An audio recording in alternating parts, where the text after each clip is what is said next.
C'est pas grave. C'est pas grave. Bienvenue. Ce webinaire est une initiative des Trois Principes Francophonie, une communauté affiliée à la 3PGC, la communauté mondiale des Trois Principes. Notre but, c'est simplement de partager une compréhension qui transforme la façon dont on vit notre expérience humaine, celle que Sydney Banks a découverte. Une compréhension qui nous ramène à notre bien-être naturel, à notre résilience et à une sagesse présente en chacun de nous. Nous vous invitons à écouter avec un esprit tranquille, rien à analyser, rien à débattre, juste laisser les mots résonner. Restez curieux et si des questions montent, posez-les à partir de cette curiosité-là. Vous pouvez aussi nous suivre sur Facebook, Instagram, Spotify ou YouTube pour découvrir nos autres contenus. Et si vous avez des idées de sujets pour des prochains webinaires, n'hésitez pas à nous les proposer. Bienvenue à tous. Et aujourd'hui, on parlera pas. Fait que- C'est vrai qu'on ne parle pas aujourd'hui. Aujourd'hui, on parle pas, on n'a aucun sujet.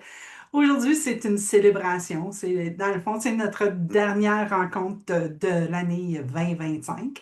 Et donc, aujourd'hui, ce qu'on avait suggéré, je ne sais pas si vous avez tous reçu le courriel que nous avions envoyé, mais notre idée, c'est de vraiment célébrer ensemble comment a été cette année. On s'est vu à travers l'année, on a jasé, on a adressé différents sujets.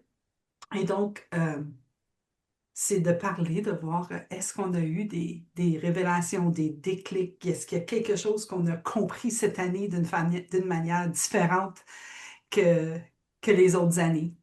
Une autre idée qu'on avait eue, c'est les moments où vous avez vu la vie autrement, les surprises intérieures qui vous ont guidé, ce que vous souhaitez laisser aller et ce que vous aimeriez inviter en 2026. Donc, c'est l'esprit dans lequel nous aimerions explorer aujourd'hui, jaser, se parler. Et donc, voilà, bienvenue à tous d'être ici. Et vu que c'est moi qui parle, peut-être que là, je suis supposée te dire quelque chose. Je suis supposée te dire quelque chose d'intelligent. Mais je vais vous dire, cette année, ça a été une année de vraiment euh, comprendre les pensées. Moi, c'est les pensées Je suis très intellectuelle, je suis une fille intellectuelle, donc je regarde beaucoup mes pensées. Et la chose qui a beaucoup ressorti cette année, c'est à quel point je pensais à moi, à quel point mes pensées étaient sourcées par est-ce que je suis bonne? Est-ce que c'était bon, ça? Comment, je- qu'est-ce que ça a donné? Est-ce que je parais bien? Est-ce que je parais mal? Est-ce que, tu sais, toutes les pensées que j'avais, si je regardais derrière celle-là, il y avait la pensée de moi. Je pensais beaucoup à moi.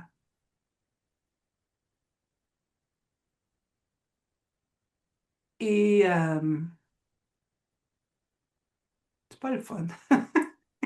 C'est pas le fun parce que généralement, je vais.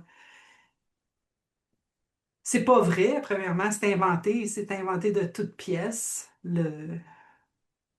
C'est qui décide que c'est vrai? C'est qui décide que c'est correct? C'est qui décide que c'est pas correct? C'est moi. Peu importe ce que les autres disent, mais je me dis, c'est pas vrai. Vous savez pas ce qui se passe en dedans. Puis ça a été, et ça commence, je vais vous avouer, c'est plutôt récent. Je l'avais déjà vu. J'avais déjà vu, la pensée que j'avais eue, c'est la Terre ne tourne pas alentour de toi, Jasmine. L'expression anglaise, The Earth doesn't revolve around you. Je suis pas le soleil. Mais là, je l'ai vu d'une différente façon. Et j'ai hâte de voir ce qui va se créer à partir de ça. Fait qu'est-ce que je veux renoncer je veux laisser aller? C'est ça. En 2026, je veux laisser ça aller pour moi.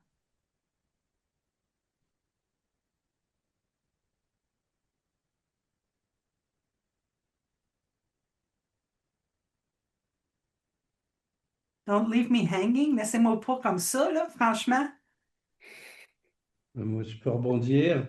En fait, j'ai eu ce chemin-là dont tu parles, qui est d'observer ses pensées, de commencer à les catégoriser. J'ai eu la même chose il y a quelques années où je faisais très attention. J'avais des pensées et j'essayais de voir quel type de pensée j'avais. Est-ce que c'était des pensées sur moi-même? Est-ce que c'était des pensées sur moi-même et de jugement? Et, euh, et ce que je me suis imaginé, parce que je m'imagine ça, c'est que tous les pensées qui étaient des pensées d'ego étaient des pensées qui n'étaient pas nécessaires. C'est-à-dire qu'elles n'amenaient rien, elles n'amenaient rien dans ma vie, les pensées d'ego. Et c'est pas du jugement, je dis pas elles sont bonnes ou mauvaises, je dis juste elles sont pas nécessaires. Et que toutes ces pensées, c'est, c'était beaucoup de bruit dans ma tête.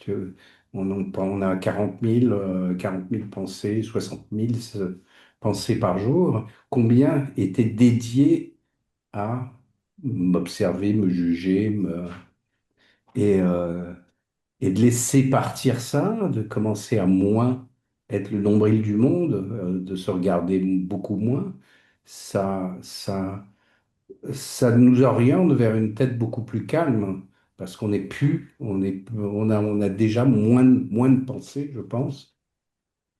Et puis, le, bon, j'ai étudié aussi tout un tas de trucs de sagesse bouddhiste et j'ai commencé à m'intéresser aussi au concept d'identité parce que c'est ça, se regarder le nombril, c'est analyser, juger notre concept d'identité qui est une collection d'idées de ce qu'on est, qui est souvent très solide.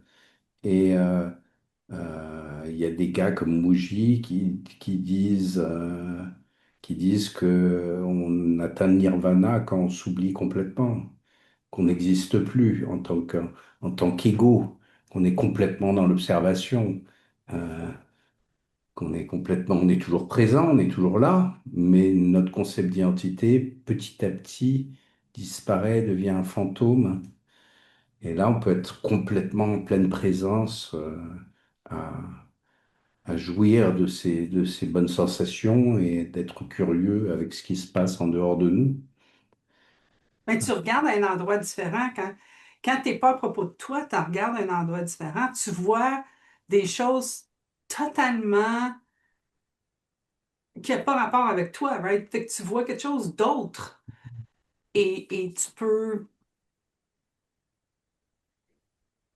Ce que En je fait, vois, moi, c'est je vois l'évolution, tu sais. Je vois une expansion.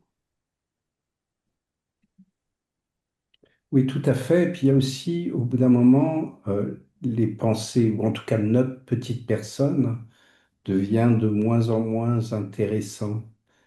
Ça veut dire que se regarder et s'observer, se juger, tout ça, ça devient plus tellement intéressant. C'est beaucoup plus intéressant d'être en face d'une autre personne et de découvrir. Tu vois, il y a la curiosité d'être. Nous, on se regarde depuis, ben, moi, depuis 61 ans, peut-être un petit peu moins, mais on se connaît, bon, aller à l'intérieur de nous pour essayer de déconstruire nos croyances. On a eu un webinaire là-dessus. Il y a beaucoup de travail sur notre petite personne. Et en fait, quand on s'oublie et qu'on se met complètement en face de l'autre et d'être beaucoup plus curieux de l'autre, et beaucoup moins intéressé par soi-même, ça change pas mal de choses, je crois. Ouais. Et toi, cette année, Hervé, est-ce que t'as vu quelque chose de nouveau en 2025 pour toi? En 2025, oui, j'ai vu. Alors, Nathalie Olivier, Marie Giulio, c'est tout le monde peut parler, hein, c'est une table ronde, donc n'hésitez pas à vous exprimer. si vous voulez. Euh, alors moi, c'était beaucoup plus dans dans la sensation. C'est-à-dire que j'ai essayé de devenir de moins en moins intellectuel. Et j'ai cette proportion, comme toi, à analyser. Et c'est jouissif. On en parlait avec Isabelle aussi de notre capacité à, à valoriser l'intellect, valoriser tout ce qui se passe là-haut.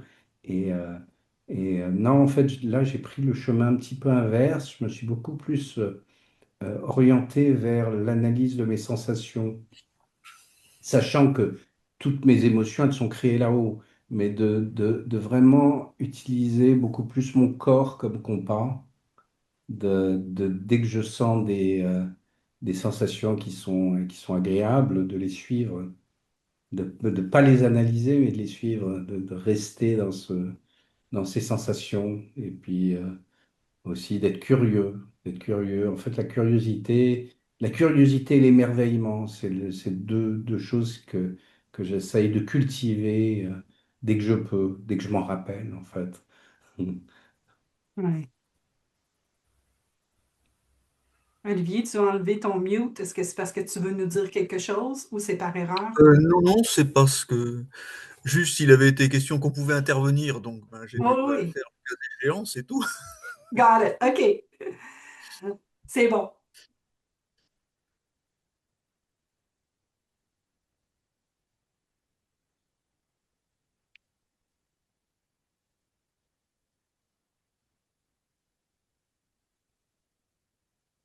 Mais je peux partager aussi. Vas-y. Euh, un déclic que j'ai eu cette année, c'est justement par rapport à ce que vous disiez, l'observation que j'ai sur moi, les jugements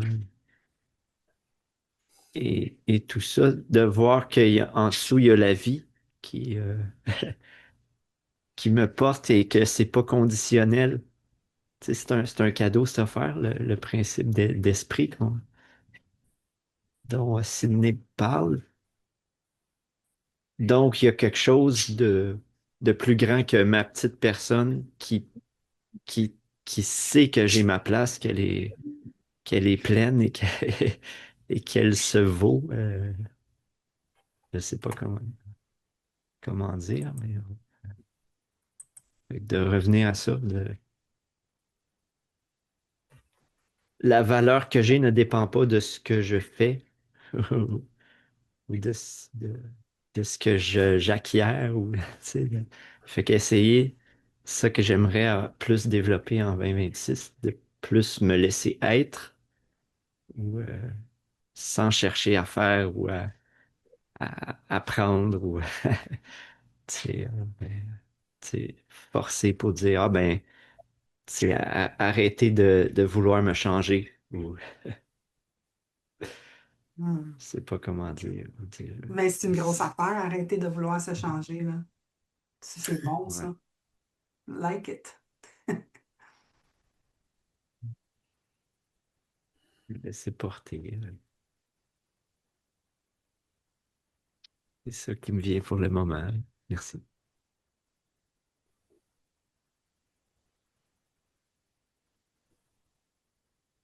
Oui, une des choses aussi, cette année, quand je rencontre des gens, je vois beaucoup plus la partie spirituelle. Je vois que la personne en face de moi est exactement comme moi. Euh, et donc, ce qu'ils font, ce qu'ils pensent, tout ça, je suis curieux, mais derrière ça, je vois toujours cette partie spirituelle euh, qui sont constituées de la même énergie que moi, qui, comme tu dis, Nicolas, it's got our back, ça nous supporte, ça nous guide dans la vie. Il n'y a rien à faire, hein. On est les copilotes. Je m'imagine souvent que, comme les petits-enfants, tu sais, qui sont dans des manèges, qui sont sur des rails, et ils ont le volant et ils tournent leur volant, mais le rail, il tourne à gauche et à droite. Ils n'ont aucun impact. Mais c'est souvent comme ça, on a l'impression qu'on est les conducteurs de notre vie, qu'il y a beaucoup de choses que c'est important de choisir ce qu'on va faire, de bouger dans telle direction. On se torture vis-à-vis de notre futur possible et de savoir que la vie, elle est là, de toute façon, elle va nous guider. Et que quand on a cette tête vide, c'est là où notre sagesse naturelle euh, s'exprime pleinement. Cette énergie de la vie, elle nous guide. Elle nous guide quand on l'écoute, les choses se passent bien. Et ça, c'est des choses qui sont intéressantes à tester, de voir que c'est vrai à 100% tout le temps. Tout le temps, elle est là. De temps en temps, on ne comprend pas bien, mais elle est là pour nous tenir et nous faire bouger dans la bonne direction. Tu me fais penser que c'est cette année que j'ai j'ai eu j'appelle ça avoir des percées. J'ai eu une percée dans ma relation avec mon père. Tu sais, puis je viens de me rendre compte, c'est arrivé au début de l'année, mais tu sais, c'est comme si j'avais tout à coup arrêté de le juger. De le juger pour ce que je pensais qu'il devrait être, puis de vraiment juste le laisser être qui il est, puis de faire ce qu'il fait, puis de juste être là pour lui quand il a besoin de quelqu'un. Et ça l'a transformé comment lui me parle. Tu sais, on se parle différemment. C'est comme c'est la même relation, mais tout est différent. Et puis ça, c'est intéressant de voir euh, que mon père, qui est rendu à 83 ans, qui va avoir 84, que j'ai jamais eu vraiment de relation avec lui, puis que là, tout à coup, je vais peut-être avoir, tu sais, une belle relation avec lui pour le reste du temps qui nous reste, tu sais. Puis ça, c'est le fun de voir.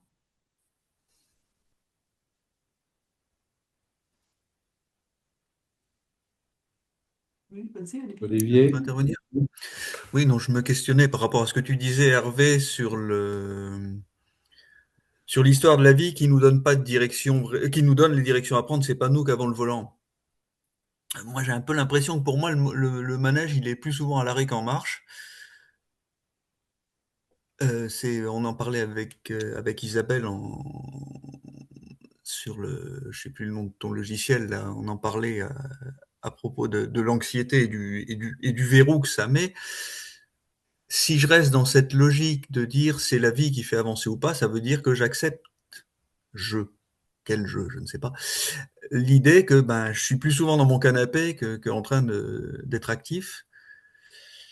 Ça me semble pas évident. Mais il faut que j'identifie le mécanisme qui fait ça, je sais pas. Sauf si c'est effectivement un plus grand que moi qui fait que je dois pas bouger, c'est pas moi qui décide. Ça questionne.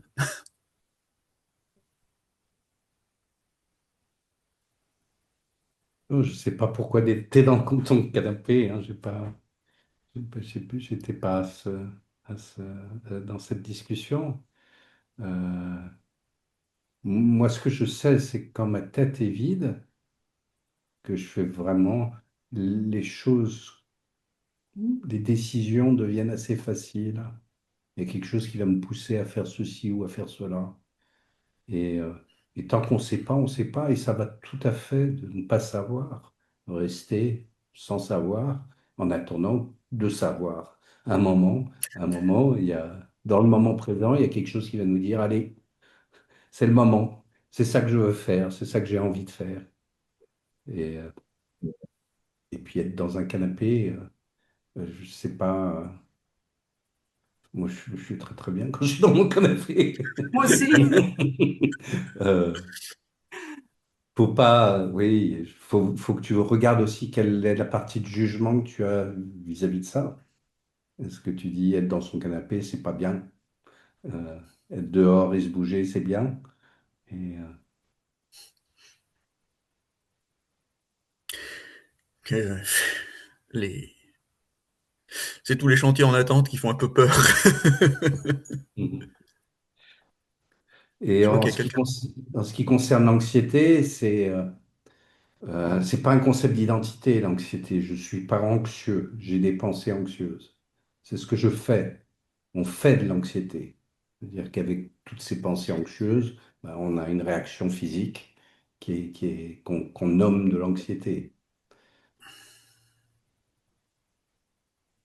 Ça me renvoie un peu, ben, je reviens à Isabelle, mais cette fois-ci ce matin, le côté, il y a quelque chose qui est ancré dans la matière quelque part, ça me semble pas si évident que ça soit uniquement des pensées, comme s'il y avait peut-être eu dans le passé effectivement des pensées de type anxieux, mais comme si elles s'étaient matérialisées dans la matière et que j'arrive plus à lâcher ça.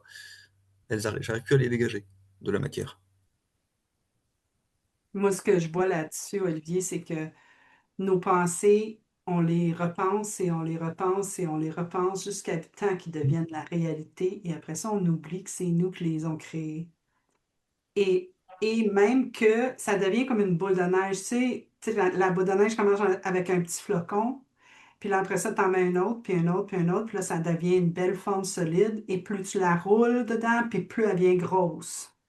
Tu sais. Mais quand on réussit à ralentir les pensées, on est capable de voir la quantité de pensées qu'il y a à l'intérieur d'un sujet. Et quand il y en a autant, ben ça doit être vrai. La rapidité avec laquelle on pense est incroyable. Moi, là, j'entends une annonce à la radio, puis je commence à avoir de l'anxiété, puis je suis comme, mais voyons donc, qu'est-ce qui vient de se passer? Il y a juste eu une annonce à la radio. Je suis assis tu sais, je suis assis ici, puis là, j'entends pourquoi je suis anxieuse? Ben, ce que je viens d'entendre me fait penser à quelque chose, qui me fait penser à quelque chose, qui me fait penser à quelque chose. Mais ça a été rapide, là. C'est comme la lumière. C'est comme t'allumes la switch, la lumière est là. Mais c'est ce qui se passe avec nos pensées. Fait que quand on voit qu'on est en train d'être anxieux, on a juste à se dire, ah, il y a de la pensée là. Mais la pensée veut pas dire que c'est vrai, ça veut juste dire que tu as de la pensée. C'est ça qui est difficile à saisir.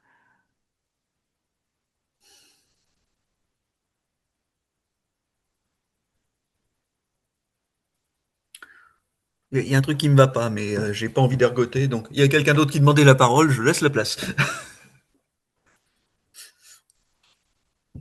Écoute, on a tout le temps, hein, Olivier. Donc, s'il y a quelque chose qui ne te va pas, que tu as envie d'exprimer, Non, non, exprime-le. c'est que ça ne résonne pas, pour employer le mot, Ok. parce que j'ai l'impression que je commence de plus en plus clairement à faire le distinguo de ces pensées mentales. C'est ce que moi j'utilise le mot de l'automate en moi quand je le vois, je me dis tiens voilà l'automate.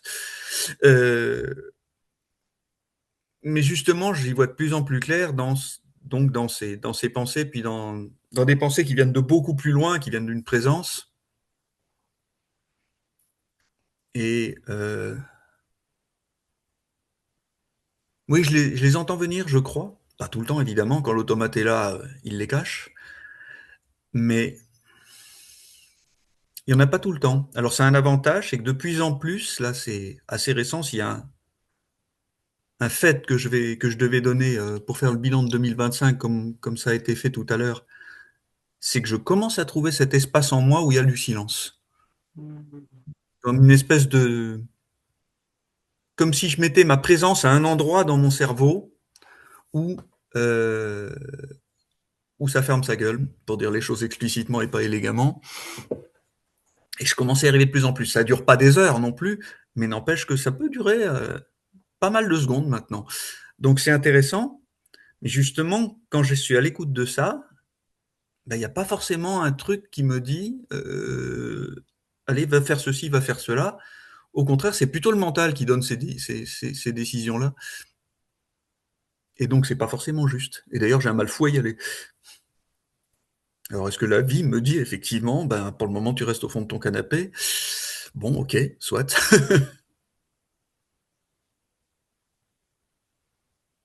En tout cas, cet endroit en toi où il y a du silence, cet espace, c'est un espace où les miracles se passent. Où quand tu as la Mm, tête vide, euh, moi, c'est là où j'ai envie d'être tout le temps. Tu vois, tu mm, touches ça du doigt. tout à En tout fait. cas, moi, ce qui se passe en moi, c'est que d'un seul coup, j'ai une sensation de plaisir et de bonheur qui commence à frétiller dès que je suis dans cet espace-là. Et dans Mm. cet espace-là, il y a toute la créativité qui est potentielle. Parce que la pensée, le principe de pensée, en fait, c'est cette énergie intelligente qui se forme un petit peu comme de la pâte à modeler. Tu formes tes pensées. Donc, avec de la pâte à modeler, tu vas créer ce que tu as envie de créer. Tu peux créer ton film d'horreur comme ton Walt Disney. Tu peux vraiment, c'est de l'énergie potentielle qu'on forme et on forme une pensée. Je réagissais quand tu me disais il y a des pensées qui viennent d'une présence, euh, Oui, qui viennent de plus loin, oui. qui viennent de plus loin. En tout cas, toutes ces pensées, toutes les pensées viennent toujours de la même énergie intelligente. C'est notre capacité à penser. Donc c'est potentiel. Et derrière, on peut créer tout ce qu'on veut avec ça. Alors de temps en temps, on crée sans même s'en rendre compte, mais on est toujours en train de créer. Et de pouvoir voir que c'est nous qui créons notre expérience moment par moment, on est toujours en train de créer ça, de se dire, tiens, ben, c'est moi qui est en train de créer ça. Ça te donne beaucoup plus pas de pouvoir, mais ça te donne beaucoup, je veux pas dire de contrôle, parce que c'est pas du contrôle. Tu te rends compte que tu peux agir énormément sur ce qui se passe là-haut. Tu vois ce que je veux dire? C'est toi qui es aux manettes de ce que tu crées avec ta pensée. Alors, tu peux créer de l'anxiété, tu peux créer du jugement, tu peux créer tout un tas de choses. Et tu peux créer des choses magiques aussi. C'est justement c'est ce qui m'a intéressé là. C'est très récent que j'ai découvert les 3 P. C'est justement ce qui m'a intéressé là-dedans, c'est de faire cette distinction. Donc pour le moment, ça reste plus du domaine du raisonnement que du domaine du vraiment vécu. C'est tout neuf, mais c'est ce qui m'a intéressé précisément. Alors, le chemin de compréhension des trois principes, ça vient justement pas de l'intellect, mais de la sensation. C'est-à-dire, quand tu Voilà, touches c'est cet ce que j'attends. espace cet espace de silence, là, tu vas commencer à sentir ce que j'appelle des prémices de bonheur. C'est ça qu'il faut suivre. C'est pas l'intellect. Ça, on est bien d'accord. Le chemin, c'est par la sensation. Le chemin de compréhension des trois principes. Ben, c'est ce que j'ai voulu dire, mais manifestement, j'ai pas su le dire. Que justement, c'est vers ça qu'il faut que j'aille. Et pour valider.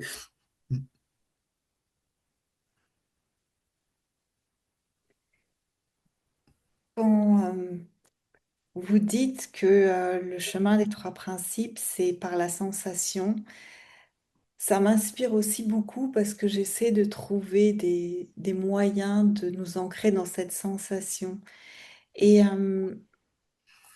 la dernière métaphore qui m'était venue, c'est que quand on mange, et là on connaît cette sensation parce qu'on mange plusieurs fois par jour, quand on a un goût de fraise en bouche, on sait qu'on est en train de manger des fraises. Quand on a un goût de chocolat en bouche, on sait qu'on est en train de manger du chocolat. Quand on a un goût d'épinards en bouche, on sait qu'on est en train de manger des épinards. Et on a une clarté, on n'a aucun doute sur le fait que le goût que l'on sent en bouche, c'est le revers de la médaille de ce qu'on mâche dans notre cavité buccale. Et il ne nous viendrait pas à l'esprit, si le goût du chocolat est pas bon, d'en vouloir au système ou à la politique ou quoi que ce soit. Et ce que je posais comme question à une cliente, c'est, après lui avoir posé pendant une demi-heure, et quand tu sens le goût du chocolat, qu'est-ce que tu as dans la bouche du chocolat? Donc on a fait tous les aliments, et je lui ai dit, et qu'est-ce qui changerait dans ta vie si tu voyais, mais vraiment voyais, de la même façon que le sentiment que tu ressens dans ton corps, c'est la pensée que tu mâchouilles dans ton mental. C'est ce que tu rumines, c'est la nourriture intellectuelle et nourriture spirituelle. Qu'est-ce que ça changerait si, quand tu as un sentiment d'amertume, tu sais que tu rumines de la mer. Quand tu as un sentiment d'aigreur, tu sais que tu mâchouilles de l'aigre.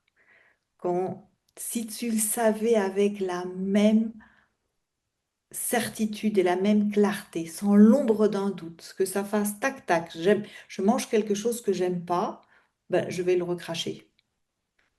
J'ai pas besoin de stratégie pour me dire qu'est-ce qui pourrait expliquer que je n'aime pas ce goût et à quoi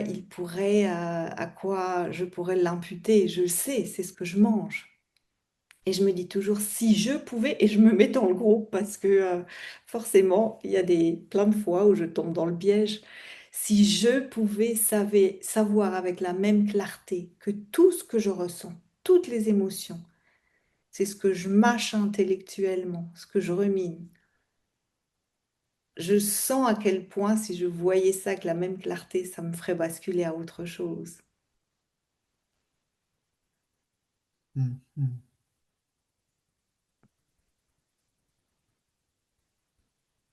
Ah bah, il y a Hervé qui est en train de mâchouiller. Je sais pas quoi.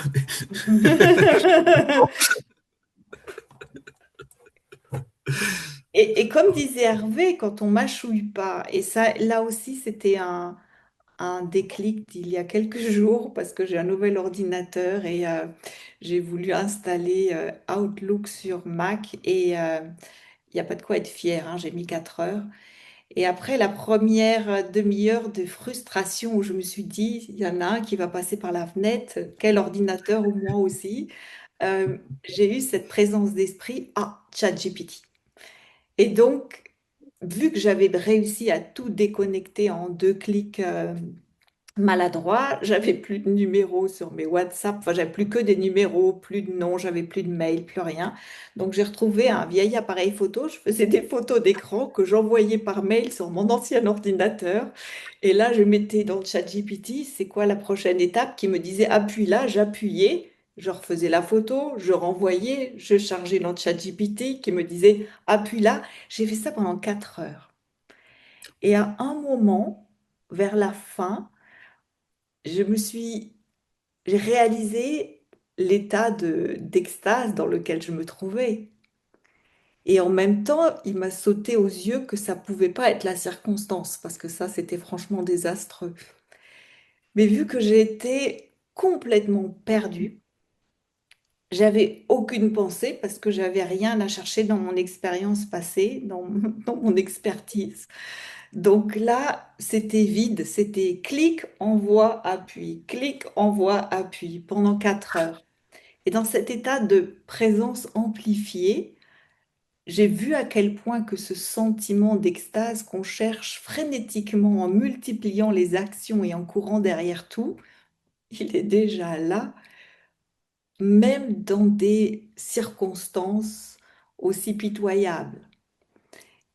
Et la combinaison de cette réalisation avec le mécanisme on ressent dans notre corps, notre ressenti émotionnel, c'est ce qu'on mâche dans notre mental. Ce que ça a déclenché chez moi, c'est une beaucoup plus grande fluidité, dans le sens, j'ai plus besoin de rien faire puisque ce fameux sentiment, je sais où il est. Donc, il n'y a pas besoin d'aller le chercher ailleurs. Et du coup, dans cet espace de silence qui est de plus en plus présent, de plus en plus intense, de plus en plus long sur la durée, il m'arrive des idées très fraîches. Et là, je m'aperçois que c'est assez nouveau. Il n'y a aucun frein, aucune critique, aucun jugement. Il me vient, fait des méditations en anglais. Il y a 3 ans, mon ego aurait dit, reste en français. Tu peux parler anglais, mais c'est peut-être pas la peine de publier quelque chose. Et là, les choses se font sans, sans peur, sans attente, sans jugement, sans, juste dans le plaisir de l'action qui émerge de façon inspirée de cet espace de clarté. Donc pour moi, ça a été quelque chose de très nouveau en 2025 et j'espère continuer en 2026. Et je ne sais pas si Olivier, ça aide l'idée du goût que tu as, du goût émotionnel que tu ressens dans ton corps. C'est la pensée que tu rumines. J'étais justement en train de me dire que dans ce cas-là, en fait, je ne sais pas, je n'ai pas mis de nom, pas mis de mots sur cette rumination, et c'est peut-être ça qu'il faudrait chercher. Tiens, qu'est-ce que tu es en train de faire? Comment t'appellerais ça? Et ça me permettrait plus facilement de le dégager, peut-être. Quand c'est de Là, ça l'anxiété, je je sais. comprends ce que Quand tu veux c'est dire. essayer de définir clairement ce que je ressens en moi quand je suis, ben, on en a parlé déjà, en situation de procrastination, j'arrive pas à bouger, alors que j'ai des choses à faire. Mettre des mots dessus, clair, ça m'aiderait peut-être à m'en distancier. Il y a Nathalie qui veut dire quelque chose peut-être dans ce Oui, contexte. bonjour tout le monde. Moi, c'est la première fois que je suis là, donc enchantée de vous rencontrer tous ici. Euh, Moi, ce que je me suis rencontrée, on dit ça, moi, ce que je me suis euh, Rendu compte? rendu compte, merci, cette année, c'est euh, rester dans le sentiment, n'importe quel sentiment. Trouver le silence au milieu oh là là, je trouve pas les mots en français, au milieu du reminement, de l'anxiété, de la peur, de la tristesse, euh, Là, aujourd'hui, par exemple, j'ai eu une situation au travail aussi où tout à coup, je me suis sentie très coupable. Et au fait, ma première réaction, c'est de passer, oui, mais c'est pas ma faute et elle aurait dû comprendre ça différemment. Alors que non, je me suis dit, non, reste dans le sentiment de la culpabilité. Et du coup, la paix est revenue très rapidement. Le fait d'accepter, c'est surtout dans l'acceptation de, des sentiments humains, toute la panoplie des sentiments humains, euh, que le silence dont Olivier parlait, qu'on ressent de temps en temps à l'arrière de notre tête, ou un silence, moi je le ressens plutôt à l'intérieur de mon corps plutôt que dans ma tête, euh, que je retrouve plus facilement quelque part euh, la guidance qui me guide dans la vie, qui me guide de peut-être sortir de mon canapé et d'aller faire quelque chose, faire des courses ou peut-être même juste faire la vaisselle. Et ça c'est vraiment quelque chose de nouveau pour moi cette année, c'est d'accepter presque inconditionnellement tous les sentiments. Ça m'a beaucoup aidé à être beaucoup plus en paix, plus souvent, au fait, à être plus au calme. Et donc, du coup, à trouver aussi les inspirations, être plus vite en action ou de ne pas juger certaines situations dans lesquelles je suis, mais juste de les accepter et de les voir comme fluides, comme quelque chose qui passe. Et dans l'acceptation et la fluidité, j'ai remarqué cette année que ça passait beaucoup plus vite au fait qu'avant, où je mettais des jugements encore par-dessus et encore d'autres pensées par-dessus, et où je me retrouvais un petit peu bloquée dans ma propre tête, au fait. Euh, Donc j'espère continuer là-dessus l'année prochaine. Je suis très curieuse au fait de... Aujourd'hui, par exemple, j'étais très curieuse. C'est quoi alors se sentir coupable? Il y a tout de suite une autre énergie qui vient de la curiosité et qui dit, qui n'est pas d'un jugement, mais plutôt d'une curiosité. Ça ouvre tout à fait. Ce sentiment, il n'est pas bloqué, il s'ouvre quelque part. Il devient quelque chose de presque plaisant à regarder. C'est difficile à dire, hein, parce que le jugement, c'est pas quelque chose de plaisant à se retrouver dedans, mais ça m'aide vachement à être plus présente, au fait, et à embrasser un peu toutes les situations de la vie, en quelque sorte. Si ça se dit en français, je sais pas. Voilà. Oui, c'est intéressant de voir qu'en fait, le silence, c'est pas l'opposé de la tempête des pensées. Le silence, il est toujours là, même quand tu es dans la tempête. Cet endroit-là de silence, tu peux le toucher à n'importe quel moment. Il est toujours présent, il est toujours accessible, quelle que soit la situation. Et de ressentir ses émotions, de rester dedans sans les rejeter. Euh, on a fait un webinaire sur les émotions, un magnifique cadeau dans la vie. Les émotions, c'est un baromètre extraordinaire pour nous guider. À chaque fois qu'on a une émotion, on ressent les choses, ça nous donne des informations sur ce qui est en train de se passer là-haut. Et c'est une information qui est différente parce que c'est une information qui n'est pas intellectuelle. Les émotions, c'est le ressenti. On ressent les choses. Et dans le corps. Et c'est un compas qui est une boussole qui est totalement différente de ce qui se passe là-haut. Quand on essaye de penser nos émotions, ça marche jamais. Donc c'est super intéressant ce que tu dis, Nathalie, dire que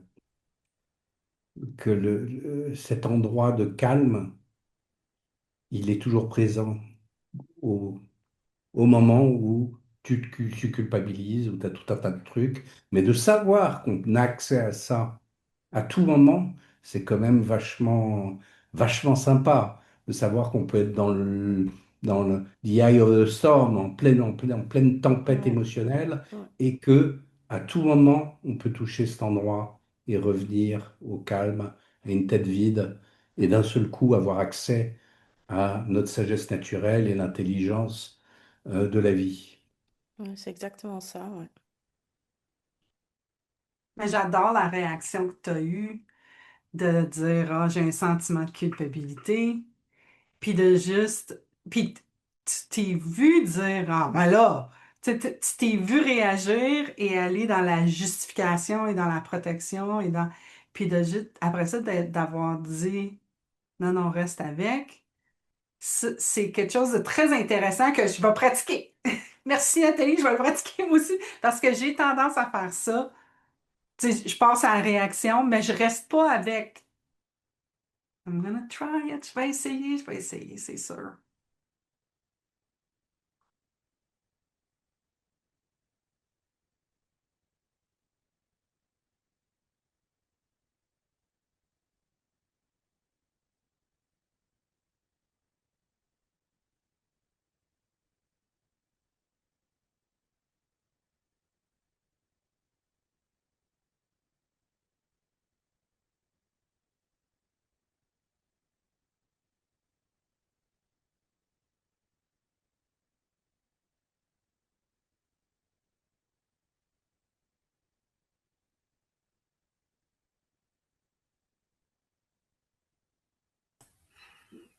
Je me demande jusqu'à quel point bah, les émotions, c'est pas juste la vie en fait quelque part. On m'enlève les émotions, en particulier les émotions artistiques. J'ai plus envie de vivre, hein, ça m'intéresse plus, il y a plus rien. J'existe, mais je vis plus. Hmm.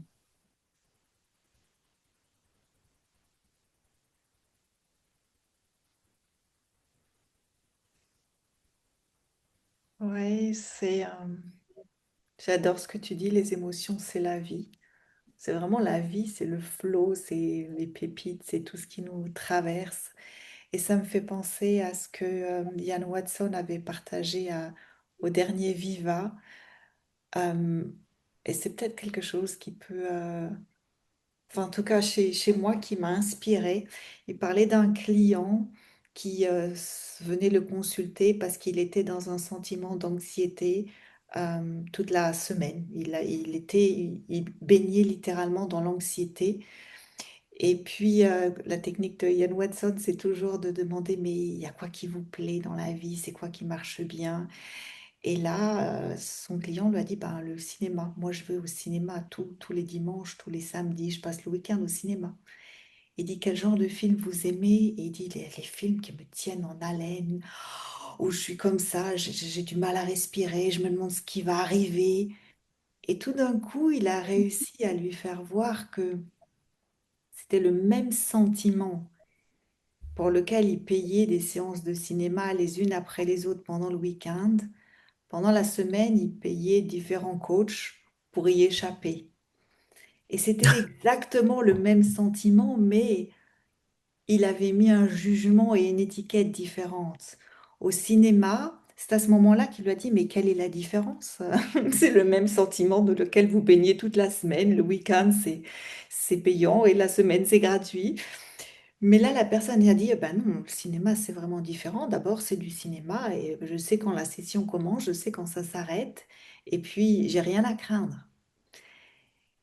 Et la suggestion de Yann, c'était de dire, c'est quoi qui est différent? De quoi a-t-on peur quand on parle d'émotion? À part de nos mots, c'est-à-dire de nos pensées, on a un vocabulaire, on dit noyé de tristesse, submergé de chagrin, rien que quand on y pense, on s'asphyxie. Quand on y pense, on s'asphyxie, on sent le goût d'asphyxie de la pensée qu'on est en train de mastiquer. Mais je connais personne qui soit mort noyé de tristesse. Dans la réalité, c'est pas une option. Et donc de voir que dans la vie, pas plus que dans le cinéma, le fait, les émotions étaient un danger. On pouvait s'autoriser, comme on s'autorise au cinéma à rire à gorge déployée ou à pleurer à chaudes larmes, on peut s'autoriser à faire la même chose dans la vie. C'est pas plus dangereux et ça dure pas plus longtemps. Et cette réalisation avait été pour lui assez impactante, juste de voir, mais qu'est-ce qui est différent dans ce qu'on vit souvent, soit dans nos expériences artistiques ou dans nos loisirs. Là, tout nous paraît euh, sans danger. Et si c'était la même chose dans tous les autres contextes?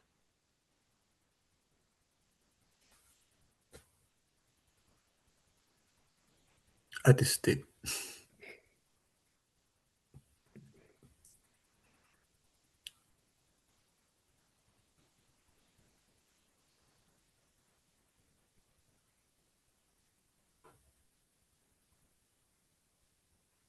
Ce qui m'intéresse dans ce que tu dis que je viens de voir, c'est par exemple, j'ai la pensée, ça va pas parce que je suis en train de vivre de l'anxiété.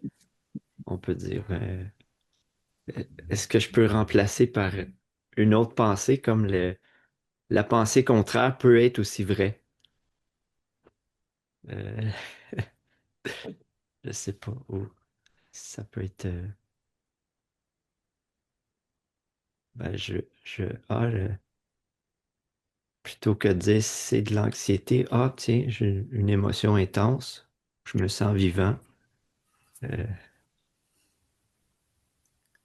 en tout cas, c'était plus clair quand je voulais venir en parler, là, je trouve pas les mots, la formulation. Je sais pas si ça fait sens, Super ce chouette. que je dis, ouais. Ça fait super sens pour moi si j'ai bien compris. C'est-à-dire que tu sens un sentiment que peut-être tu as l'habitude de nommer anxiété ou qu'on a Mhm. diagnostiqué anxiété. Et quand tu es dans la pleine présence, au-delà des mots, tu es dans l'observation et là, tu sens comme le goût des aliments en bouche dans ton corps et tu sens que ça pétille, que c'est un sentiment un peu effervescent. Et forcément, le ressenti est moins désagréable parce que tu ressens juste ce que tu penses. Donc, si tu penses anxiété, tu penses problème à résoudre, ça devrait pas être, il faut que je me fasse soigner. Et là, tout d'un coup, c'est très, très angoissant. Mais si tu penses la description de ton ressenti, tu te déconnectes de l'étiquette et de toutes les connotations de lourdeur, de oh, l'anxiété, c'est à soigner, on reste pas comme ça peut évoluer. Et de voir, je sais pas si c'est ce que tu veux dire, mais c'est ce qui est arrivé chez moi, de voir que on a cette possibilité de boire à la bouteille sans garder l'étiquette, de vivre l'émotion sans après se reprocher d'avoir bu en regardant les ingrédients. Et ça change toute l'expérience, toute l'expérience. Je sais pas si c'est ce que tu veux dire, mais j'ai trouvé ça brillant, ça m'a impacté. Je voulais vous dire aussi, si je nomme la pensée contraire, comme ah ben c'est OK de ressentir ça, je sais pas. Ça peut être aussi vrai que la pensée, il y a un problème, ça va pas, je devrais pas être en train de vivre ça. C'est des choses, ouais. Ça. Ah oui, j'avais déjà entendu dire que la peur et l'excitation, c'est la même émotion. C'est ce que Mm. tu dis que c'est qui te donne ton expérience, tu sais. Tu peux regarder, il y a du monde qui vont faire du bungee jumping, puis ils regardent en bas, puis ils sont comme ah, j'ai hâte de tomber, tu sais. Il y en a d'autres qui disent oh non, moi je veux pas tomber, tu sais. Mais c'est ça, c'est tout ce qu'on crée, c'est nous qui le créons. C'est la même sensation dans le corps. Mais j'aime ce que tu as dit, Nicolas, parce que c'est comme on peut justement, juste simplement dire ah, j'ai une émotion là. Tu sais.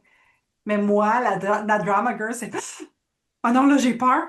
Mais là, qu'est-ce que ça veut dire? Puis qu'est-ce qui va se passer? Puis là, tu sais, comme puis là, je pars là-dedans. Plutôt que juste on va faire qu'est-ce que Nathalie dit, de l'accueillir, tu sais, puis de juste dire ah, je t'envie, ça a l'air.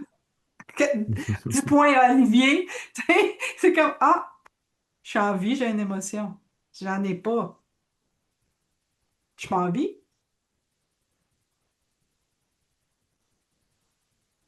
J'adore la conversation.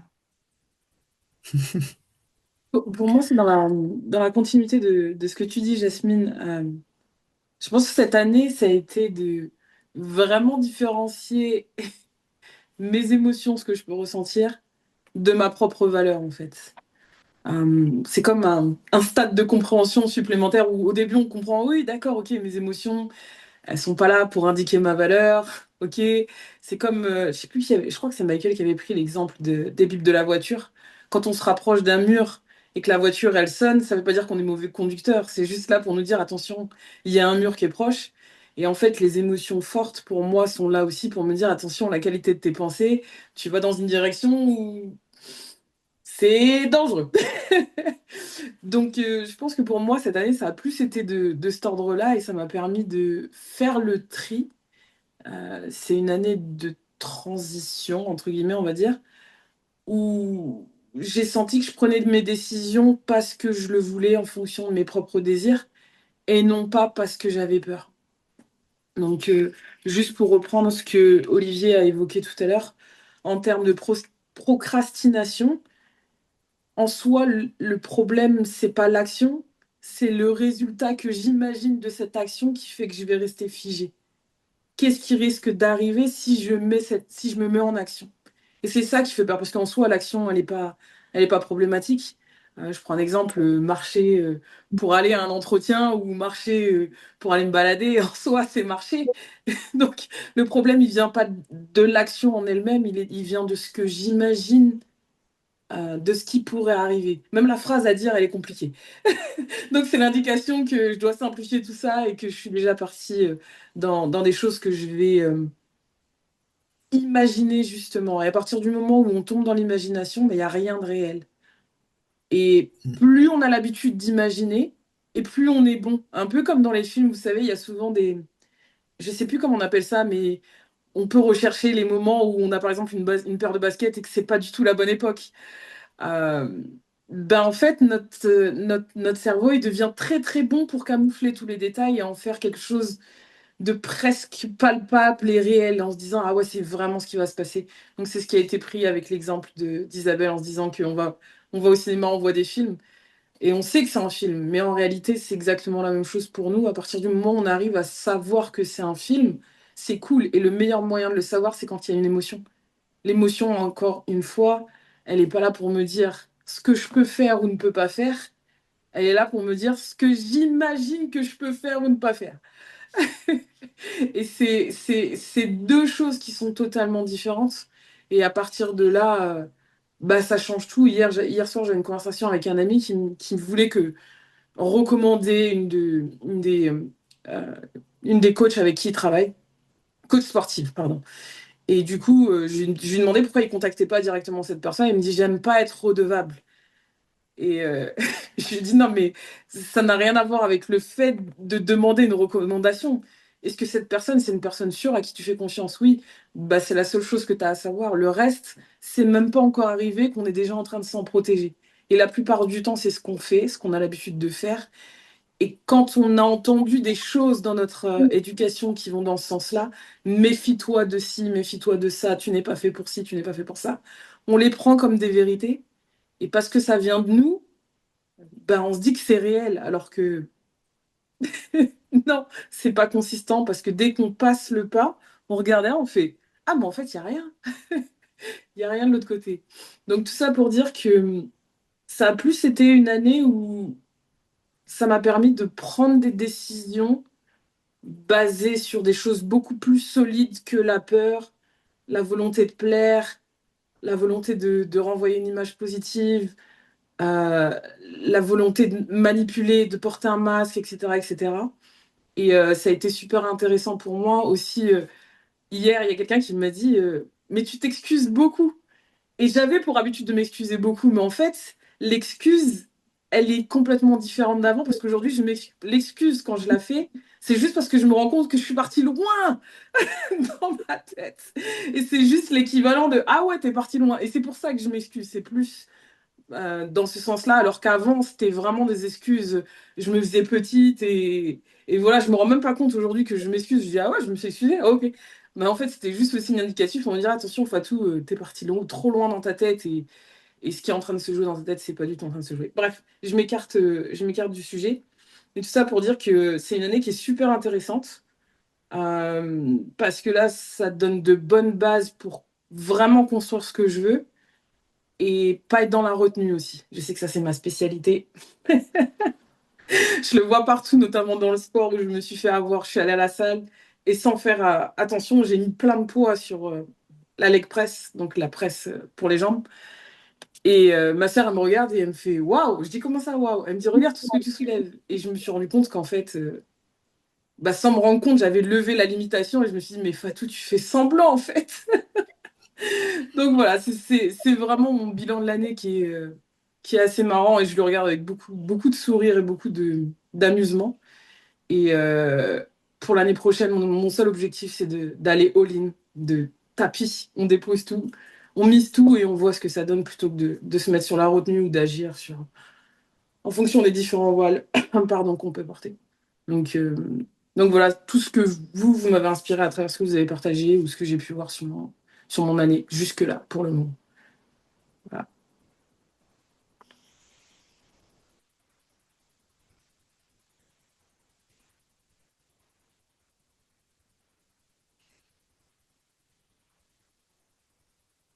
Est-ce que je peux revenir sur ce que disait Nicolas? Bien sûr. Tu mettais un peu en bascule, je dirais, passer, enfin si j'ai bien compris ce que tu as dit, passer de l'anxiété à la confiance. Et j'ai la sensation qu'on peut avoir les deux en même temps. Et c'est en ce sens, ça me ramène à ce que je disais tout à l'heure, l'impression que l'anxiété, elle est quelque part engrammée dans ma matière.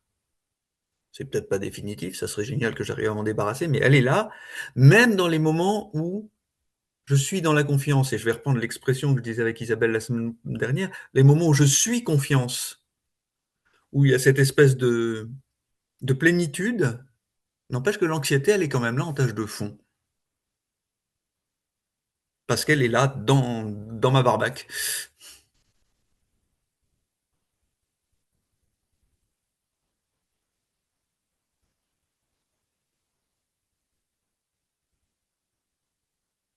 Sais-tu qu'est-ce qui me vient, Olivier, quand tu parles? Ce qui me vient, c'est comme l'anxiété ne devrait pas être. Ça serait mieux. Mais c'est ce qui me vient. Tu sais, comme je t'entends parler, puis je suis comme, mais je le suis, parce que moi aussi, quand j'ai de l'anxiété, je suis comme, OK, là, il y a un problème. Faut pas que je fasse de l'anxiété. Qu'est-ce qu'il faut que je fasse pour régler l'anxiété? Mais de ton point, tu as commencé comme suit. Tu as dit, je pense qu'on est capable d'avoir de l'anxiété et de la confiance en même temps. Mm.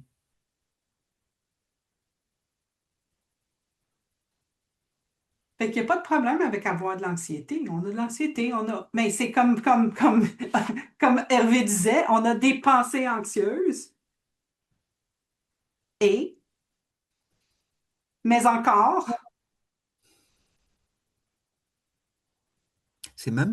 C'est pas des pensées anxieuses pour que ce que je décrirais pour moi, c'est un état anxieux. Il n'y a pas forcément d'objet, donc il n'y a pas forcément besoin de passer par des pensées. hmm. Mais tu as sans doute raison en disant oui, il faut que j'accepte, bon, c'est là, c'est comme ça. C'est mais, 63 ans de vie, c'est. mais si j'écoute ce que Nathalie disait, hein, tu sais, si qu'est-ce que Nathalie disait, ça avait de l'allure, right? Ce qu'elle disait, c'était comme, OK, mais là, j'ai une réaction. Dans son cas, elle s'est sentie coupable.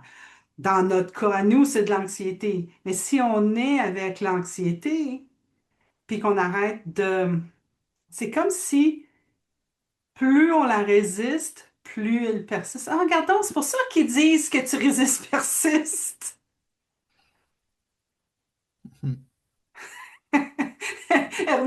Hervé vient de réaliser ce que je viens de dire. Mais c'est vrai, c'est comme plus elle est là, plus elle persiste. Mais est-ce que c'est vraiment, il n'y a pas de pensée? Est-ce qu'on peut avoir un état anxieux sans avoir de pensée? C'est le ressenti que j'ai, que quelque part, mais c'est un ressenti, je dis pas que c'est la vérité, Ouais. comme si depuis le temps, l'anxiété s'était gravée dans ma matière et qu'il y a un truc qui lâche pas. Je sais à quel endroit ça se trouve. Rien que d'y penser tout de suite, je sens, ça ramène là encore à Isabelle ce matin ce qu'elle disait, je ressens l'endroit où ça se trouve dans moi. Mais j'ai pas eu le temps de refaire l'exercice dont Isabelle m'a parlé, m'a proposé ce matin, mais je vais y revenir parce que c'est drôlement intéressant de travailler la respiration en même temps. Hmm. Vous qui avez Isabelle, je ne sais pas si tu allais parler, mais ma question est encore là. Est-ce possible d'avoir un état anxieux sans avoir de pensée? C'est ce que, si on revient au principe de pensée, la réponse est clairement non. Mais ce qui peut laisser penser que ça pourrait être oui, c'est qu'on n'identifie pas la pensée. Hmm, Mais les Mhm. pensées, à 90%, elles sont inconscientes. Et là, hmm, si on parle d'un principe, le principe est pas sélectif. Il dit pas pensée consciente, ça marche. Pensée inconsciente, je laisse de côté. C'est-à-dire qu'on soit conscient de la pensée ou qu'elle nous soit totalement obscure. Une pensée, comme un signal électrique, c'est une vibration et c'est pour ça qu'on ressent ça dans notre corps. C'est la même chose. C'est pour ça que ce sont les deux côtés d'une même médaille. Ce ressenti de stress, c'est une pensée qui vibre à la même vibration dans notre mental. Et donc, je ne crois pas euh, qu'on puisse avoir un ressenti sans pensée. Et ce que j'ai essayé de partager avec Olivier, euh, c'est que vu que les pensées sont des vibrations et que notre corps est une vibration, ce qu'on dit, c'est que tout ce qu'on voit dans le monde des formes, c'est que ces vibrations vibrent à une vitesse suffisamment lente pour que nos sens puissent voir quelque chose. C'est tout. Mais tout n'est que vibration, tout est cette énergie informe. Et quand une vibration a été longtemps vibrée, que ce soit l'anxiété, la culpabilité ou n'importe quoi, il y a une sorte de... Exactement, c'est pour ça que j'adore Ian Watson. Il fait toujours ces parallèles entre le monde physique et le monde de l'énergie, puisque c'est la même chose. Et quand on a des calculs rénaux, quand on a des caillots dans le sang, ce sont des choses qui bougent et qui empêchent le flux de la vie. Et quand on a eu des pensées qui ont été pensées très longtemps, elles se sont cristallisées. Comme tu dis, elles se sont engrammées dans notre chair. Et c'est pour ça qu'on a des émotions qui viennent de façon récurrente. Il y a des gens qui sont un peu énervés, et puis tout les énerve. Des gens qui sont plutôt d'un naturel colérique. Alors il y a vraiment tout qui les met en colère. C'est une émotion de colère ou une émotion d'irritation qui est quelque part dans le corps et on la localise, comme tu le dis. Et l'invitation, c'est de cette partie qui est devenue inerte, tétanisée, complètement, c'est un bloc de pierre, de mettre du souffle dedans, d'insuffler, comme quand on réveille la balle au bois dormant en lui faisant, en lui donnant un baiser pour lui redonner vie à cette partie de nous qui est morte, ou du moins endormie, comme la belle au bois dormant, et qui constitue un caillot qui empêche le flot de la vie de circuler. Et donc on sent ces fatigues chroniques, ces émotions récurrentes, que ce soit l'anxiété et tout ça.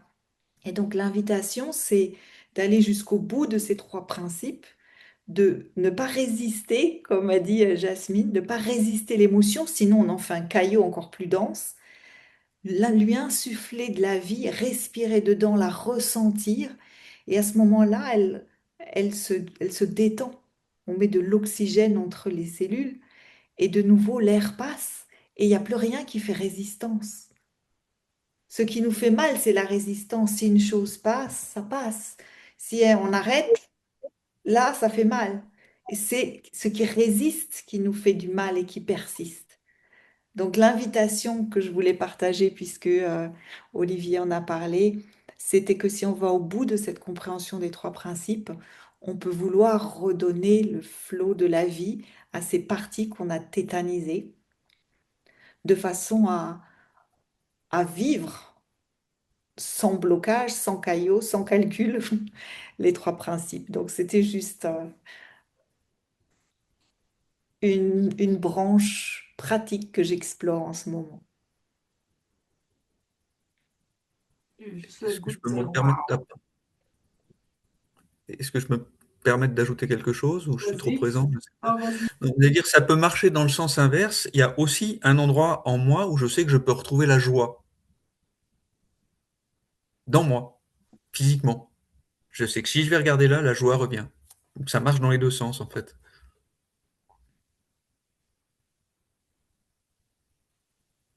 Ouais. Notre corps, c'est comme une carte, en fait, ou comme une carte de la ville qui nous donne une idée de la ville. Et comme tu le sens, il y a des endroits où il y a de l'anxiété, des endroits où il y a de la joie. Quand on est dans ce sentiment de plénitude, il y a certaines personnes qui disent, ah, j'ai l'impression que ma capacité respiratoire augmente, que ma cage thoracique s'élargit. D'autres qui disent, j'ai l'impression que mon ventre devient plus mou, se détend. Certains qui disent, j'ai l'impression qu'il y a comme la clim qui s'arrête dans ma tête, il n'y a plus de bruit. Chacun ressent ça différemment et c'est très très individuel. Chaque carte est différente, chaque ville est différente. Mais ce sont des mots qu'on met sur ces trois principes qui sont absolument universels. Et donc notre travail, c'est un travail d'exploration, d'introspection, de comprendre les méandres de notre cartographie interne pour mieux nous déplacer et mieux naviguer le quotidien.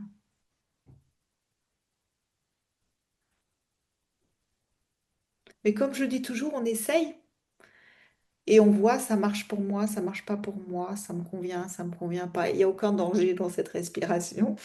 Donc, on essaye. J'ai vu des miracles, je dois dire. Donc, je continue à explorer. Mais voilà, une invitation à essayer.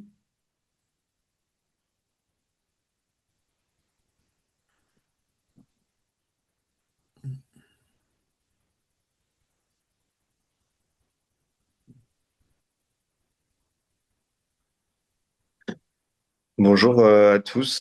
Je prends la parole. En fait, j'ai découvert les trois principes aujourd'hui en écoutant un podcast de Yves Brunet. Et donc, enfin, j'apprends à comprendre ce que c'est. Donc, aussi grâce à ce que vous en dites aujourd'hui. Et donc, c'est pas très, voilà, c'est pas très clair encore pour moi. Mais de ce que j'ai compris, un peu, enfin, ce que tu viens de dire, Isabelle, ça m'évoque quelque chose. Et donc, c'est un peu une question que j'ai pour voir si vous pouvez l'éclaircir. Euh, En fait, si tout part, ce principe de pensée, si tout part de la pensée, c'est comme si ça nous remettait un peu en responsabilité de tout ce qu'on vit dans la vie. Et du coup, je me pose la question des traumatismes. Par exemple, j'en sais rien, un accident de voiture, ou quelque chose dans l'enfance, un traumatisme d'enfance. Ce qui pourrait être gravé dans le corps de ces traumatismes-là, par exemple, en fait, ils sont liés aux pensées qu'on en a eues et pas au traumatisme en lui-même, enfin à l'action même de l'accident, par exemple.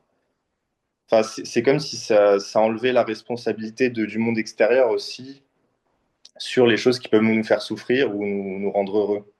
Est-ce que c'est juste de penser les choses comme ça? Enfin, je veux dire, est-ce que c'est ça que le principe de pensée décrit ou pas? Je sais pas si c'est très clair, hein, mais Euh, Bon, je peux peut-être répondre un petit peu. En tout cas, tu parles de ce qui te fait souffrir. Ce qui te fait souffrir, c'est toujours dans le moment présent. Donc, c'est pas dans le passé. Le passé n'existe pas. Le passé, c'est une pensée que tu as dans le moment présent par rapport à quelque chose qui s'est passé il y a très longtemps. OK? Donc, la partie qui te fait souffrir, c'est toujours toi, dans le moment présent, qui ramène un traumatisme du passé dans le moment présent et tu ressouffres, tu te fais ressouffrir en utilisant la pensée. Donc, si tu es nouveau, oui. Il y a aussi le fait que on s'identifie à nos pensées assez souvent. Donc oui, pour répondre à ta question, oui, on reprend la responsabilité de sa souffrance. C'est pas des choses extérieures qui nous font souffrir. C'est plus, oui. ça se passe plus là, ça se passe ici. Et donc quand tu souffres, tu es en train de te faire souffrir avec des pensées qui te font souffrir. Et ça, c'est génial, parce que d'un seul coup, tu as la possibilité de ne pas penser ce que tu es en train de penser. Donc d'arrêter de te faire souffrir. Donc ça, c'est quelque chose qui est extraordinaire dans cette compréhension de notre expérience humaine, qu'il y a cette énergie qu'on forme avec nos pensées et on ressent ce qu'on est en train de former. Donc, effectivement, c'est un petit peu, tu crées ton expérience moment par moment avec tes pensées. C'est toi le créateur de ton expérience. Et donc, un peu comme on est un peu la différence entre un film qu'on regarde et le film de notre vie qu'on crée à chaque moment, elle n'est pas énormément différente. Et on est un peu comme dans le Matrix à créer notre réalité et on a l'expérience de ce qu'on crée à chaque moment. Donc ça, c'est une chose. En ce qui concerne les traumatismes, j'aime beaucoup ce que Isabelle disait à propos des tensions accumulées. C'est vrai que quand on repense sans arrêt à un traumatisme ou quelque chose qui nous a, qui nous a blessés, on le consolide dans notre corps, on ressent aux mêmes endroits des choses qui nous touchent. Alors, ça ne veut pas dire qu'il n'y a pas quelque chose de physique hein, dans l'amygdale. S'il y a un traumatisme, on s'est fait attaquer par un clown habillé en rouge, 20 ans plus tard, regarder du rouge, ça peut te provoquer une réaction émotionnelle. Maintenant, ce type de réaction, elle dure pas très longtemps. Une émotion, ça dure, qu'est-ce qu'ils disent, 90 secondes. Si on ne remet pas du fuel dessus, et bien entendu, la plupart des gens, quand ils ont des émotions, ils commencent à penser cette émotion et rajouter du fuel sur ses pensées, puis ça devient quelque chose qui peut être fort et énorme. Euh, mais voilà, hein, donc la plupart des choses, en tout cas ce que disait Sydney Bank, c'est que c'est complètement illogique de reprendre quelque chose qui nous a fait souffrir dans le passé et de le ramener dans le moment présent pour se faire ressouffrir et ressouffrir et ressouffrir. Donc, s'il critiquait pas mal la psychanalyse, où pendant des années et des années, tu ressasses un problème particulier, et à chaque fois que tu le ressasses, si tu comprends bien les trois principes, à chaque fois que tu y penses, tu vas ressentir ce que tu es en train de penser, donc tu vas avoir les émotions associées, et donc tu te fais souffrir. Et puis tu peux faire ça pendant 4 ans en essayant de résoudre ces problèmes, et en fait tu te fais souffrir pendant 4 ans. Alors que, hop, on n'y pense plus, il est plus là. Alors bien entendu, les choses reviennent, mais cette capacité à pouvoir dire oui, je ne vais pas m'engager là-dedans, je ne vais pas mettre du fuel sur ces pensées qui me font souffrir, c'est la clé.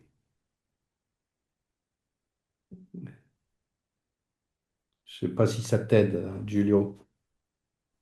Si, si, c'est clair, c'est assez clair, mais c'est vrai que ça, ça fait un peu comme si c'était une solution miracle à la vie, et du coup, j'ai l'impression, enfin, que c'est comme s'il manquait une complexité aussi, enfin, où je me dis que ça peut pas être aussi simple que ça. Mais peut-être que si, hein. Faudrait que je l'expérimente. C'est ce Enfin, qu'on voilà. s'est tous dit en découvrant les trois principes. Ça ne peut pas être aussi simple. Et ça l'est. Mais ça prend pas mal de temps, en fait, d'intégrer cette compréhension.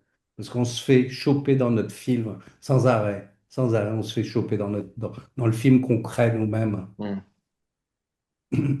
Moi, je peux pas prétendre que j'ai déjà vécu un trauma, mais parce que moi, j'ai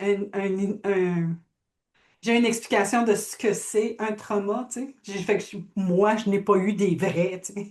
Mais je peux raconter une histoire d'un copain qui est allé en guerre. Lui était allé à Afghanistan, puis quand il est revenu, il faisait du le trauma post-traumatique, tu sais. Je veux dire, lui, il a vu la guerre, il a vu les gens mourir, tu sais, il s'est battu à ce niveau-là. Fait que quand il est revenu, ça a été il y avait du trauma.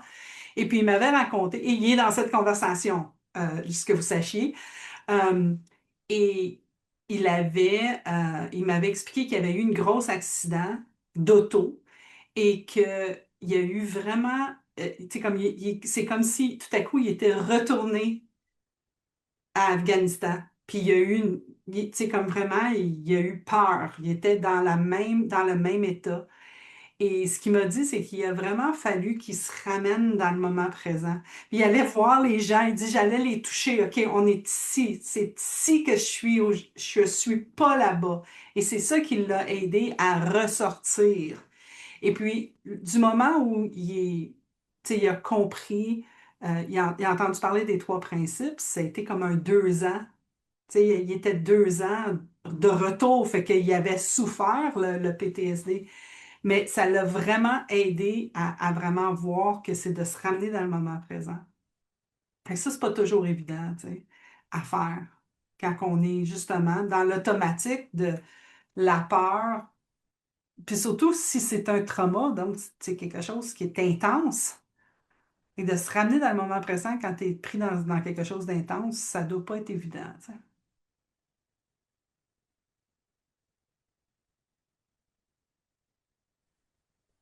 Je vois que Giulio a disparu. Ouais. Mais pour ramener peut-être encore plus de clarté à ce qu'on a échangé à partir des traumatismes et sur la respiration, un traumatisme, c'est de façon simplifiée, imagée, quand il y a quelque chose qui nous arrive et on a comme réaction, c'est une réaction de peur, d'émotion intense qui fait que on bloque notre respiration. Et dans cette respiration bloquée, il y a une partie qui meurt, qui n'est plus animée dans notre corps. Ce fameux caillot ou calcul qui obstrue le passage de la vie. Et c'est la raison pour laquelle l'invitation est, surtout en période de stress, ça peut être utilisé comme trousse de secours. C'est-à-dire quand tout d'un coup, l'émotion revient, quelque chose s'est passé dehors, tout d'un coup, on arrête de respirer et donc on ressent le traumatisme de se forcer à respirer dans cette zone douloureuse avec calme, toujours très profondément, une respiration comme la respiration qu'on a quand on dort, la respiration naturelle, aucune technique de respiration, la respiration des bébés, c'est-à-dire notre ventre. C'est une respiration abdominale. On sent notre ventre qui gonfle quand on inspire et qui se réaplatit quand on expire. Et on inspire par le nez, on expire par la bouche, exactement comme l'humanité respire quand elle dort. Donc, c'est pas une technique, c'est pas quelque chose de culturel, c'est la respiration de notre humanité partagée. Et de respirer dans ces zones tétanisées, dans ces zones en souffrance, ça leur redonne, ça leur permet d'être reconnectés avec le reste de notre corps, de pas être des parties blessées qui sont comme de côté. Et donc c'était juste pour refermer la boucle et de dire c'est une façon d'ailleurs de traiter des traumatismes.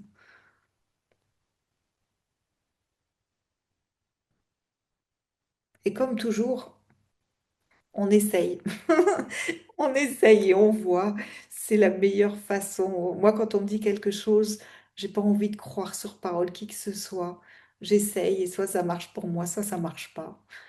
Et c'est tellement plus simple.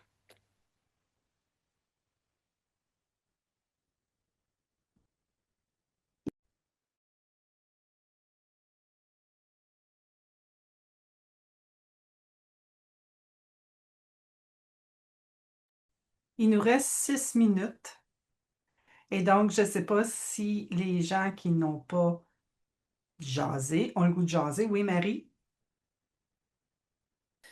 Je peux peut-être jaser un peu. Ah oui, ça, c'est la québécoise en moi. Ah, j'adore. C'était très intéressant. J'aime beaucoup écouter. Il y a eu plein de choses sur lesquelles j'aurais aimé rebondir, mais c'est chouette aussi de juste de se laisser euh, imprégner sans forcément agir non plus, juste être là. Et je vais peut-être rebondir sur quelque chose que Fatou a dit et c'est quelque chose que j'avais envie cette année, c'était de lâcher un peu, alors je sais pas, je l'ai peut-être interprété hein, à ma sauce, mais c'est de lâcher un peu ces masques et de juste être et d'accueillir ce qui est dans l'expérience sans essayer de chercher absolument à faire pour être. Et là, on me propose différentes solutions pour l'année prochaine. Et c'est comme s'il fallait encore s'engager. Et c'est comme si tout mon corps me dit, mais j'ai pas envie. Donc, je pense peut-être un peu à Olivier, là, dans ce côté de procrastiner. Euh, et pourquoi pas, c'est de pas forcément, et d'accueillir dans ce qu'a dit Isabelle, les choses quand elles arrivent et il y a un espace où on sent si c'est comme le flow, on sent si on a envie d'y aller ou si on n'a pas envie d'y aller Et j'ai souvent du mal avec les mots, c'est pour ça que je ne prends pas souvent la parole. Mais alors moi, j'avais été une bonne élève, vous voyez, j'avais répondu à toutes mes petites questions et tout. Et, et après, je me dis, Manon, ce que tu vas dire, non, c'est pas bien. Et puis finalement, je vais quand même vous les lire parce que c'est ce que c'est. Et il n'y a pas de bien, il n'y a pas de bien ou de pas bien, il n'y a pas d'échelle.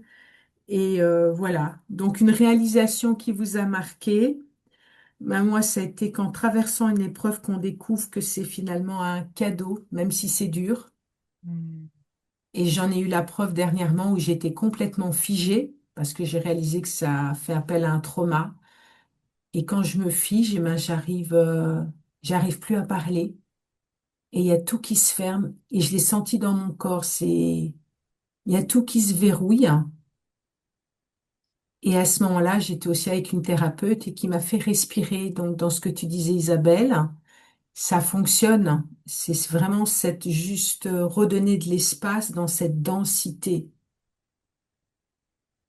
et accueillir toutes ces sensations qui peuvent parfois être en débordement et surtout les accueillir.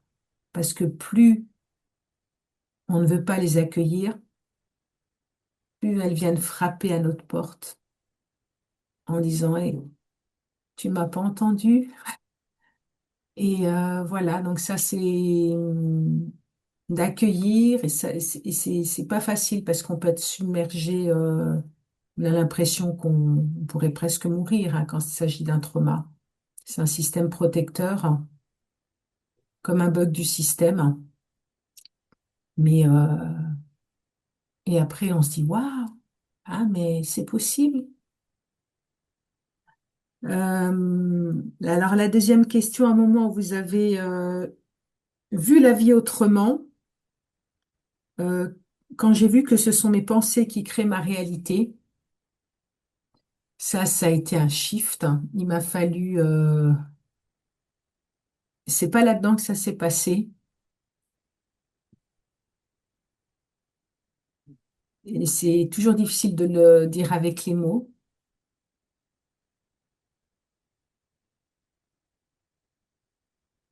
Mais quand on l'a, c'est un cadeau. Et on a envie de le transmettre. On a envie de le semer. Donc merci d'être là parce que je crois que vous le semez d'une façon. Et c'était une surprise. C'est mon regard sur les choses qui change. Ah oui, une surprise intérieure qui vous a guidé, que c'est mon regard sur les choses qui change mon expérience. Donc la façon, est-ce que je vais figer ou pas, ou est-ce que je me laisse traverser? Euh, Ça, j'aime bien aussi. Ce que je vais laisser aller, c'est la peur. Ce que j'aimerais inviter en 2026, ben, c'est l'amour. Mais l'amour, j'ai déjà un homme que j'aime, donc c'est l'amour de l'homme, de l'autre, l'humain, la relation. C'est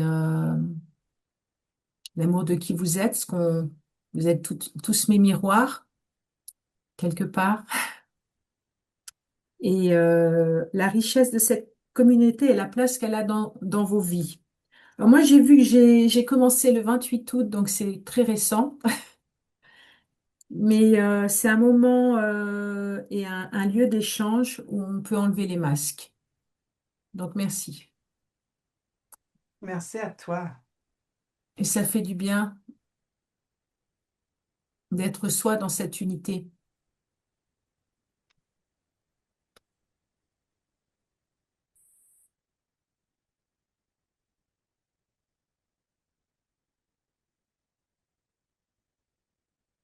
Wow. Mais je pense que ça finit bien, la session. J'en pleure même, Marie. Mais on veut vous remercier. Je vais essayer de pas trop brailler, comme ils disent les Québécois. Mais on vous remercie beaucoup d'avoir été là aujourd'hui. Et on va prendre une pause pour le reste de l'année. On va recommencer l'année prochaine, en 2026. Et ça va être la première. La première, ça va être le 22 janvier. 2 jours après ma fête. Fait que si vous voulez arriver avec une chanson, je suis tout à fait partie. Mais merci encore une fois. Et puis, on va se revoir l'année prochaine. Merci à toutes et tous. À Merci, bientôt. Vincent. Merci beaucoup. Bye bye.